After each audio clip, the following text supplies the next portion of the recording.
राधे राधे, जय श्री कृष्ण। कैसे हैं आप सभी? आशा करते हैं बहुत ही अच्छे होंगे और बिहारी जी की असीम अनुकंपा आप सभी पर बनी होगी। जैसा कि आप सभी जानते हैं कि अनन्य प्रयासों के बाद अयोध्या धाम में भगवान श्री राम का मंदिर बन रहा है और 22 जनवरी 2024 को भगवान श्री राम की प्राण प्रतिष्ठा अयोध्या धाम में होने वाली है। देखिए, भगवान श्री राम केवल एक आस्था का विषय नहीं है। भगवान श्री राम हमारे पूर्वज हैं। हम सभी भगवान श्री राम के वंशज हैं और हमारा ये कर्तव्य बनता है कि हम अपने इष्ट की, अपने पूर्वजों की वंशावली को जानें। तो आज वंशावली की इस श्रेणी में सबसे पहले हम भगवान श्री राम की ही वंशावली को जानते हैं, जिससे हम ये जान पाएंगे कि हमारे पूर्वज कौन कौन हैं, हमारे पूर्वजों के नाम क्या हैं और हमारे पूर्वजों से जुड़े हुए कुछ चरित्र, कुछ उनकी कथाएं इस वीडियो के और आने वाली वीडियोज के माध्यम से हम आपको बताएंगे। तो आइए प्रारंभ करते हैं। देखिए, भगवान श्री राम हो या सृष्टि में उत्पन्न होने वाला कोई भी जीव, हर एक जीव की उत्पत्ति स्वयं ब्रह्मा जी से ही हुई है।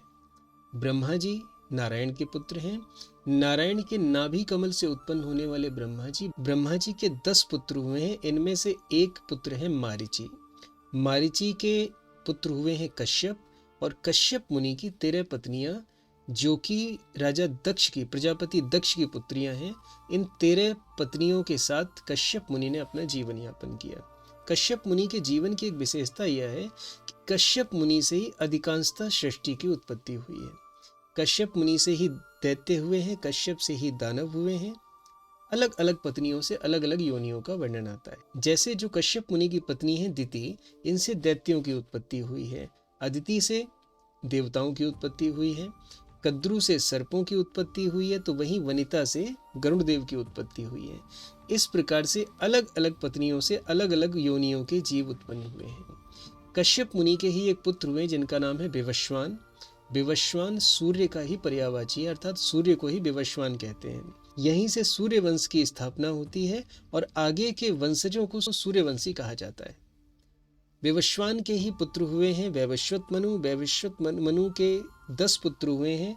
इन 10 पुत्रों के नाम है इल, इक्ष्वाकु, करचम, जिन्हें नभाग भी कहते हैं, अरिष्ट, धृष्ट, नारिण्यत, करुस, महाबली, शर्याति और प्रषद। यह 10 पुत्र हुए हैं वैवस्वत मनु के। वैवस्वत मनु के जो पुत्र हैं इक्ष्वाकु, इक्ष्वाकु का ही वंश आगे राम जी के वंश में आया है। तो इक्ष्वाकु के पुत्र हुए हैं कुच्छी, कुच्छी के पुत्र हुए हैं बिकुक्षी, बिकुक्षी के पुत्र हुए हैं बाण, बाण के पुत्र हुए हैं अरण्य और अरण्य के ही पुत्र हुए हैं महाराज पृथु। महाराज पृथु जो है यह भगवान नारायण के अनन्य भक्त थे। इन्होंने भगवान नारायण की तपस्या की और तपस्या करके जब भगवान प्रकट हो गए तो उनसे वरदान मांगा कि प्रभु आप मुझे ऐसी कृपा करें जिससे मुझे 10,000 कानों की क्षमता प्राप्त हो जाए। 10,000 कान किस लिए चाहिए थे? तो इन्होंने कहा कि मुझे 10,000 कानों की क्षमता चाहिए ताकि मैं दूर दूर तक, कोसों तक, यदि कोई हरि कीर्तन हो रहा हो तो उस हरि कीर्तन का मैं श्रवण कर सकूं। इसलिए मुझे 10,000 कानों की क्षमता चाहिए। पृथु महाराज के एक पुत्र हुए जिनका नाम है त्रिशंकु। त्रिशंकु के पुत्र हैं धुंधुमार। धुंधुमार के पुत्र हैं युवनाश्व। युवनाश्व के ही पुत्र हुए मानधाता। मानधाता के पुत्र हैं सुसंधि और सुसंधि के 2 पुत्र हुए हैं जिनका नाम है ध्रुव संधि और प्रसेनजित। प्रसेनजित का वंश अलग चला जाता है और यहाँ दूसरे पुत्र जो हैं वो हैं ध्रुव संधि। ध्रुव संधि के ही एक पुत्र हुए जिनका नाम है भरत। भरत के पुत्र हैं अशित। अशित के पुत्र हैं सगर। सगर के ही पुत्रों का उद्धार करने के लिए भगीरथ जी गंगा को इस धरा पर लाए थे। सगर के पुत्रों ने ऋषियों का अपमान किया था, जिसकी वजह से उनको जला करके राख कर दिया था ऋषियों ने, और इस कारण से उनको मुक्ति प्राप्त नहीं हो पाई थी। जब मुक्ति नहीं हुई तो गंगा जी को इस धरा पर भगीरथ जी लेकर आए थे। इस कथा को आप सभी जानते हैं। महाराज सगर के पुत्र हुए हैं असमंज। असमंज का ही आगे पुत्र हुआ है अंशुमान। अंशुमान के पुत्र हुए हैं राजा दिलीप और दिलीप के पुत्र हुए हैं भगीरथ, जिन्होंने गंगा जी को उतारा था। भगीरथ के पुत्र हुए हैं कुकुत्स। कुकुत्स के पुत्र हुए रघु। रघु एक बड़े ही तेजस्वी राजा हुआ करते थे और इन्हीं की वजह से भगवान श्री राम के वंश का नाम रघुकुल कहा गया है। भगवान श्री राम का जो कुल है इन महाराज रघु के नाम पर ही जाना जाता है। कहते हैं ना कि रघुकुल रीत सदा चली आई, प्राण जाए पर वचन न जाई। तो ये वही महाराज रघु हैं जो कि भगवान राम के वंशज हैं। इसी कारण से भगवान राम के कुल को भी रघुकुल ही कहा जाता है। महाराज रघु के पुत्र हैं प्रबद्ध, प्रबद्ध के पुत्र हैं संखण, संखण के पुत्र हैं सुदर्शन, सुदर्शन के हुए अग्निवर्ण और अग्निवर्ण के हुए सीग्रक, सीग्रक के हुए हैं मरु, मरु से प्रसुश्रुक, प्रसुश्रुक के हुए हैं पुत्र अम्बरीश। जी, ये महाराज अम्बरीश जो हैं ये भगवान नारायण के अनन्य भक्तों में से एक माने जाते हैं। और एक बार तो इन्होंने अपने तपोबल के कारण दुर्वासा मुनि तक को परेशान कर दिया। दरअसल हुआ ये था कि इन्होंने एकादशी का व्रत रखा और एकादशी का व्रत रखने के बाद पारण का समय था, तभी दुर्वासा मुनि आ गए। अब दुर्वासा मुनि ने कहा मुझे भोजन कराइए, भूख लगी है। महाराज अम्बरीश ने कहा बिल्कुल पाइए। अब दुर्वासा मुनि ने कहा पहले हम आचमन करके आएंगे, पहले हम स्नान करके आएंगे। तो स्नान करने को दुर्वासा मुनि गए हैं। इधर अम्बरीश जी ने पाया कि देखिए एकादशी का एक नियम है, एकादशी का पारण यदि मुहूर्त में नहीं हुआ तो फिर आप पारण नहीं कर पाते, फिर एक तिथि और आपको धारण करनी पड़ती है। तो इसलिए अम्बरीश जी ने मात्र तुलसी दल का सेवन करके और अपना पारण पूर्ण कर लिया।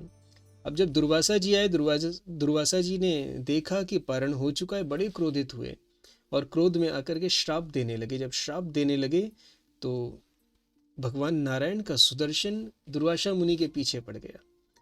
अब दुर्वासा मुनि आगे आगे भाग रहे हैं, पीछे पीछे सुदर्शन इनके प्राणों को हरने के लिए दौड़ रहा है। दुर्वासा मुनि दौड़े दौड़े भगवान नारायण के पास पहुंचे, उनके चरणों में गिर के क्षमा प्रार्थी हुए कि प्रभु मुझे क्षमा करें, मुझसे गलती हुई, मुझे क्षमा करें, मेरे प्राणों की रक्षा करें। भगवान श्री नारायण ने कहा कि देखो, जिसके प्रति हमारा अपराध होता है हमें उसी से माफ़ी मांगनी चाहिए। यदि मेरे प्रति कोई अपराध होता मैं क्षमा कर सकता था, लेकिन ये मेरे भक्त के प्रति अपराध हुआ है।